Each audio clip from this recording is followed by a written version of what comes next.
Hey, what is up everybody? It's Animac here for AnimeUproar, and today I will be breaking down the very latest developments in Black Clover. And man, there is so much to talk about. An incredible secret weapon has just been revealed, Yami's life seems to be hanging by a thread, Asta is stronger than ever before, and the epic final showdown of this war arc is about to begin. Let's get into it.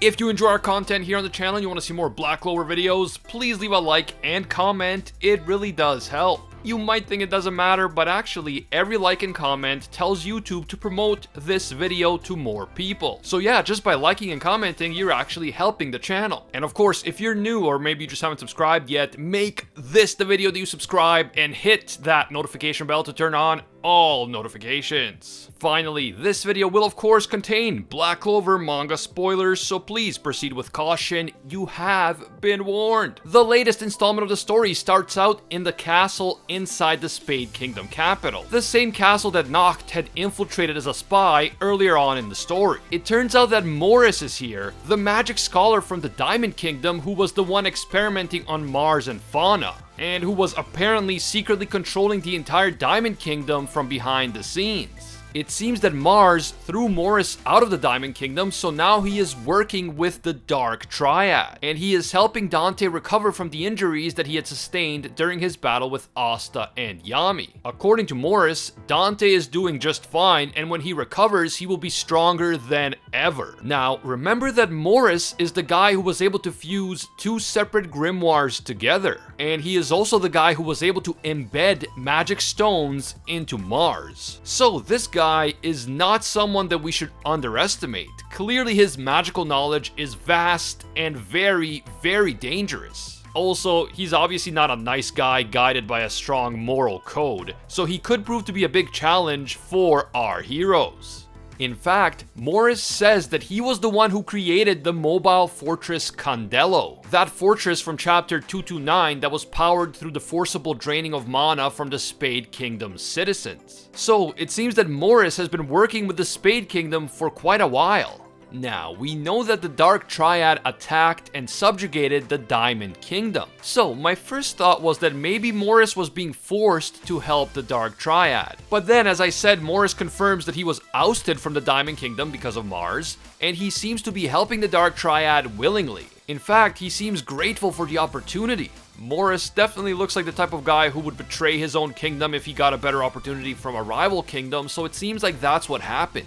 But our boy Lotus is there too, and knowing Lotus and how self-interested of a person he is, it's pretty safe to say that Lotus isn't here because he's a big fan of the Dark Triad. There must be something in it for him, and I can't wait to find out what he is really up to. Lotus would never get involved in something dangerous unless there was a very good reason from his point of view, so I wonder what that reason is. Meanwhile, Dante is hanging out in a medical machine that looks like something right out of Dragon Ball Z, and we can see that he is conscious. He is also excited at the prospect of fighting Asta again, and you just know that as crazy as Dante has been up to this point, he is about to get even crazier. We then realize that there is something else inside this Spade Kingdom laboratory. Something unbelievable. The body of some unknown devil appears to be frozen inside this laboratory, and it seems that the devil's body is an important part of the Dark Triad's plan. Morris says that all the preparations are going smoothly and Lotus agrees.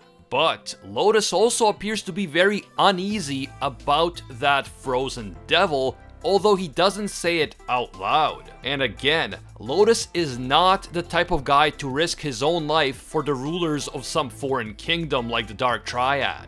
I really do think that Lotus has his own agenda here, an agenda that isn't necessarily tied to either Morris or the Dark Triad, but we'll have to wait and see. Now, this frozen devil is likely another direct reference to Dante's Inferno.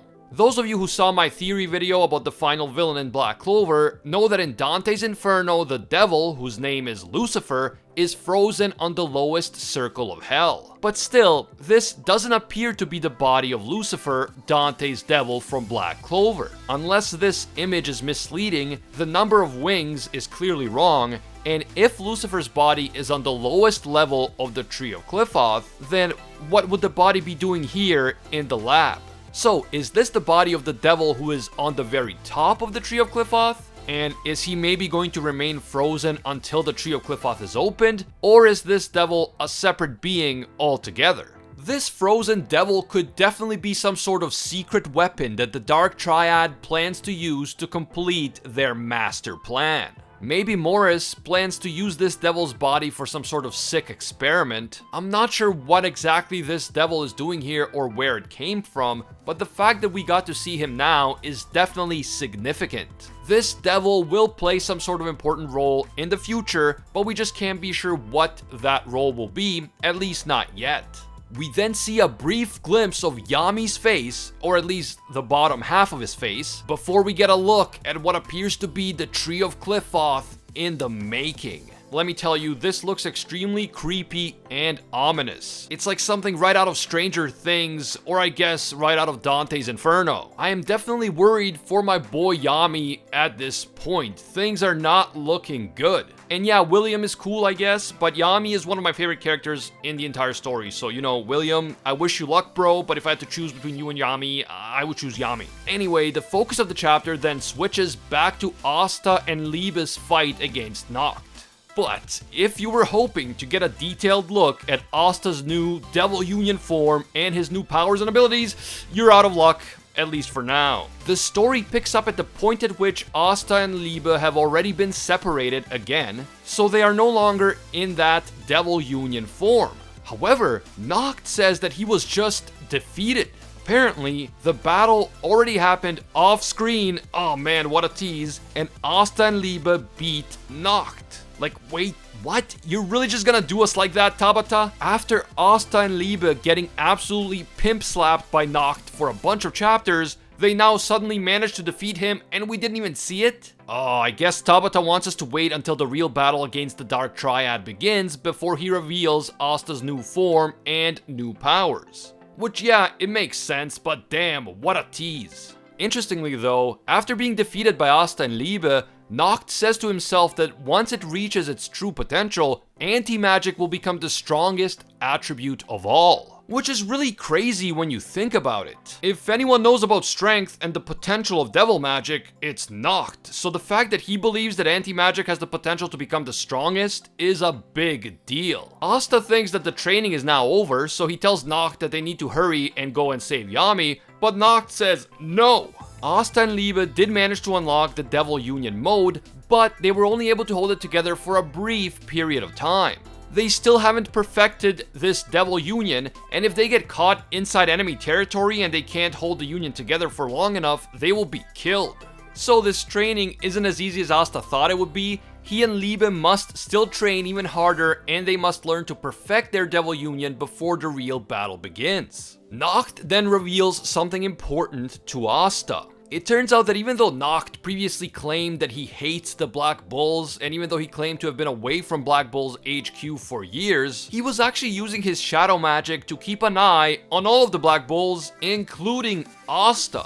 Nacht tells Asta that he knows that Asta was born without magic, and he knows how Asta came into contact with the grimoire that was possessed by a devil who turned out to be Liebe. And now, after getting to know Asta, Nacht has faith in Asta, and he believes that Asta can, in fact, do what it takes to save Yami. This is a big deal because when they first met, Nacht was not so kind to Asta. And then, after these brief words of encouragement, Nacht says that he will leave Gimodello with Asta and Liebe, presumably so they can keep training with him, while Nacht takes care of all the other preparations for the planned infiltration of the Spade Kingdom. Asta and Liebe will have to complete their training and then join the others as soon as possible. Asta and Liebe are both determined to get the job done, although Gimodello seems pretty worried by the prospect of having to fight against anti-magic. Clearly anti-magic is a big threat, even for devils. This chapter ends with a shot of the Special Clover Kingdom unit as it prepares to take part in the infiltration. There are 13 shadows of people that we see overall,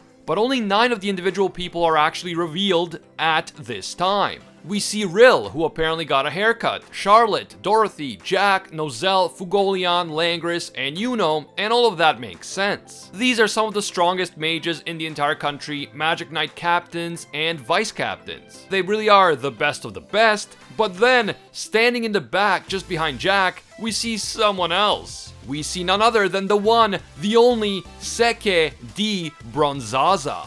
Why? Why on earth would Tabata include Seke in this group?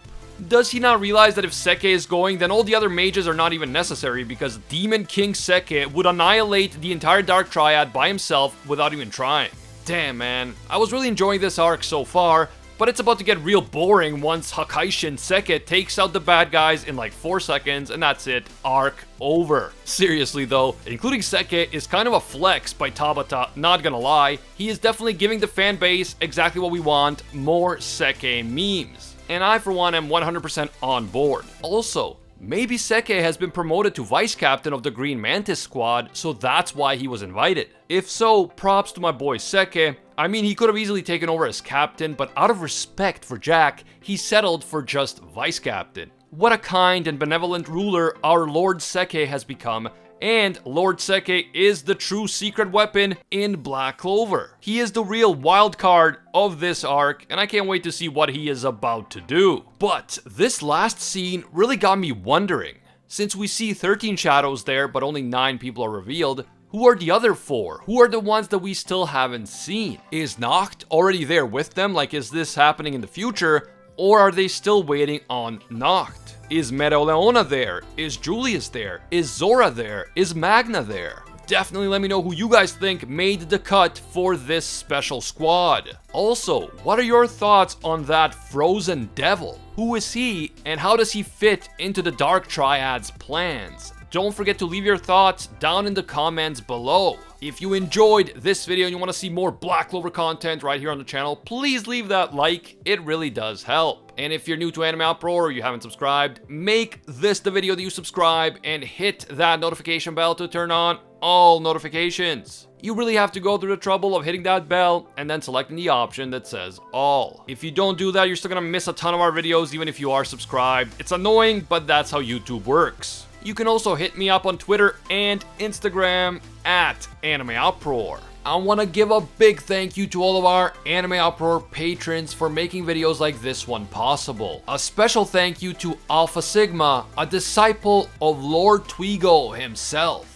And I can't forget all of our The One tier patrons, including Ingrata, The World, A Quiet Respect, Liam Thompson, Pate Heffa, Rithian YX, Emperor Otaku, Thomas Jones, Spidey Life Tanel, Baked Buddhist, Tungsten Tarkus, and Denki Kaminari. And finally, thanks to our Pro Hero tier patrons, including the one and only Gilgamesh, Steelers, Angel Cruz, Anatoly Kazatsky, Cricket XP, Joe Stanton, Rathuin Deora, Very Gucci, Jessica K. LaFond, Alicia Octor, Hinokami and Water, Bonnie Parks, The Red-Haired Raven, Florian, Joanne Garcia, McShamus, Jack Watches Anime, Amanda C, Deadly Saint, High School DXD 73, Matthew Cruz, and Anthony Schreiber. If you enjoy our videos and you feel that they provide value for you, consider supporting us on Patreon. Even a single $1 will give you access to our patron exclusive Discord, and your name will appear in our videos, along with these legendary people. As always, thank you guys so much for watching, and until next time, see ya, Space Cowboys.